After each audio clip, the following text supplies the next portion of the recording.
Abatuuze b'ekyebando Nansana balabye katemba atali musasulire abaana be baziise enkoko mu kinnya kye baayooyoose ng'entaana y'omwana omuto nga poliisi okuva ekyebando eyitiddwa bukubirira okulaba ogubadde wabula olusimye basanzeemu nkoko. Ssentebe w'ekyalo kino Richard Mwanje ategeezezza nti atemezeddwako nga bwe waliwo omwana eyaziikiddwa abantu abatannamanyika ng'olwo obuzibu bwonna butadde ku bakyala abazaala abaana nga tebasobola kubalabirira olwo ne basalawo okubatta wabula nga bino abyogedde tannamanya kiri mu kinnya ekyaziikiddwa. Abantu mu kitundu balina n'ekibuga mubeeramu amawanga mangi, waliwo amawanga agatatya bafunga bagamba asobola okugusuula, n'eri amawanga agasobola okugaa nti ono omwana omuntu bwe naamusuula asobola okunyumira.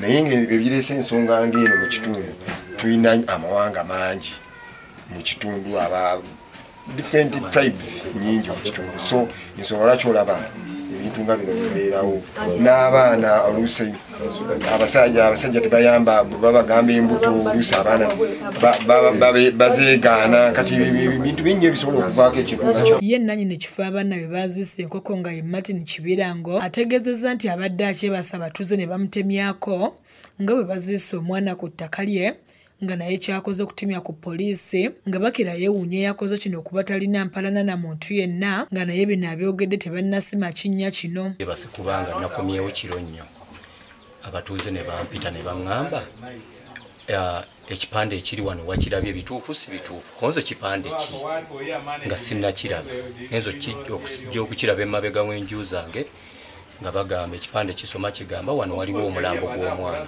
so kindeetedde okutya kwe kusitukiramu ne ngenda ku erosi n'embeera ya kisa nekwatagana ne poliisi kwe kujja tulabe ekiri wano. Ku Kyebando mazeeko emyaka egisuba mu myaka 14 nga wano wange neiba wange ye yazimba n'amalayo bulungi era twakkanya bulungi n'asula n'ekikomera kye bulungi, siina nkaayana yonna na muntu kuno. Ndi muvubuka eyeekolera ejjange bwe bukya ku makya nga ngenda nkola nga nzira, siinaawo nkaayana yonna gye nsuubira kuba namu siina yonna. Oluvannyuma wavuddeyo omuvubuka abategeezezza nga bwe waliwo abaana abaziise enkoko mu kinnya ne bassaako n'ekiwandiiko ng'ono akulembeddemu abaserikale n'abatwala ewaabwe w'abaana abaakoze kino nga bano Osobima abayise ne batandika okwerumiriza era ne bakkiriza nti be baziise enkoko ne bateekawo n'ekiwandiiko batiise abantu.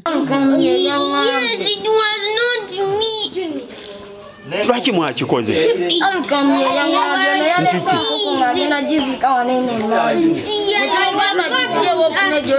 Ate ne mulambo gwe wawandiise?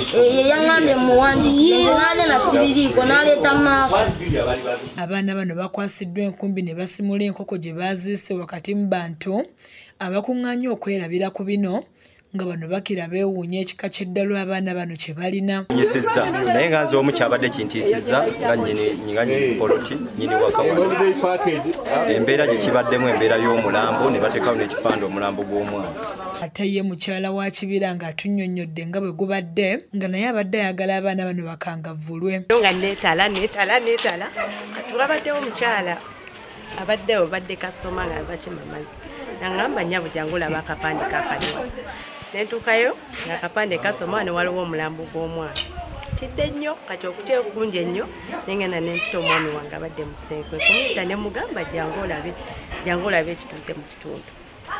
Kwe kujja naye n'akasoma omwana ng'oyo aba yeetaagera okukangavulamu abalala baleme kumulabirako. Mirimu Kenneth yakusakidde eggulu lye lino ku lwa KSTV Agaleero.